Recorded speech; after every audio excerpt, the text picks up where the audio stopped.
évidemment, la dynamique, quand tu as été si longtemps sans gagner, ça change beaucoup de choses dans le quotidien, dans l'humeur, dans l'approche.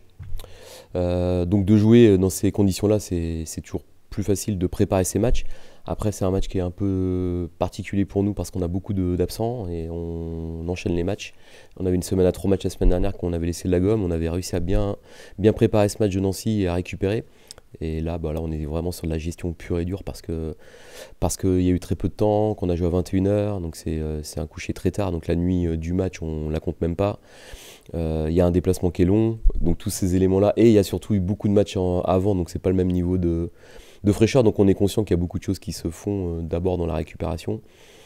Mais c'est plus facile de récupérer quand on a fait le match qu'on a fait lundi, ça c'est sûr. Cholet a su basculer à un moment donné dans sa saison. Ils sont totalement libérés. Alors, libérés parce que je pense qu'ils se sont mis ça dans la tête, de peut-être juste gratter des places pour éventuellement profiter de relégations administratives qui sont souvent au goût du jour en national. Et puis surtout, ils jouent, ils se lâchent, ils entreprennent. Donc on sait que ces matchs-là, c'est toujours difficile parce qu'il n'y a pas de pression réellement de l'autre côté. Nous, on va essayer, dans notre approche, de pas non plus parler de l'adversaire. On va réellement rester sur ce qu'on fait, en espérant que ça suffise. Puis il y a la surface de jeu, surtout. C'est surtout cet élément-là, moi, qui me chagrine un peu à cette période de l'année, d'aller sur un terrain synthétique. On n'y joue jamais, on s'y entraîne pas.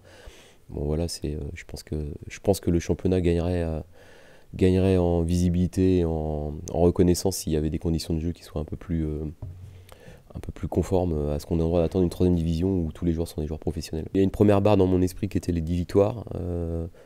C'est fait. Après 10 victoires, il faut évidemment aller en chercher d'autres, c'est pas suffisant.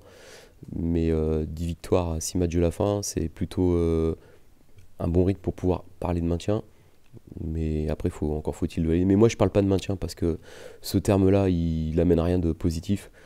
Je parle de jeu, je parle de gagner, d'entretenir la dynamique. Ça serait bien de notre côté de continuer de faire tourner le compteur avant d'avoir un match très intéressant ici contre Niort, qui sera un match différent. Donc voilà, tout ça fait que le mot maintien, pour moi, il n'a pas de sens. Alors évidemment, il est dans notre tête, c'est notre objectif, mais il va se réaliser, je l'espère, de façon fluide et sans se mettre une barrière comme quand on a des balles de match et qu'on fait qu'y penser et qu'on concrétise pas. Déjà sur la dynamique, on est en sortie de crise, on va dire, de résultats.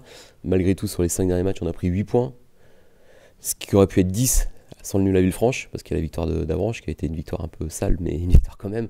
Donc la victoire d'Avranches, la victoire de Nancy et les 2 nuls qu'on a fait, donc ça fait 8. 8 sur 5 matchs, c'est un rythme qui est intéressant. Ça aurait pu faire 10, ce qui est un très bon rythme. Donc même si on avait la sensation d'être totalement en crise de résultats, on a finalement pris des petits points par-ci par-là qui nous ont laissé dans une bonne dynamique. Il faut maintenir ce rythme et moi-même essayer de l'accentuer.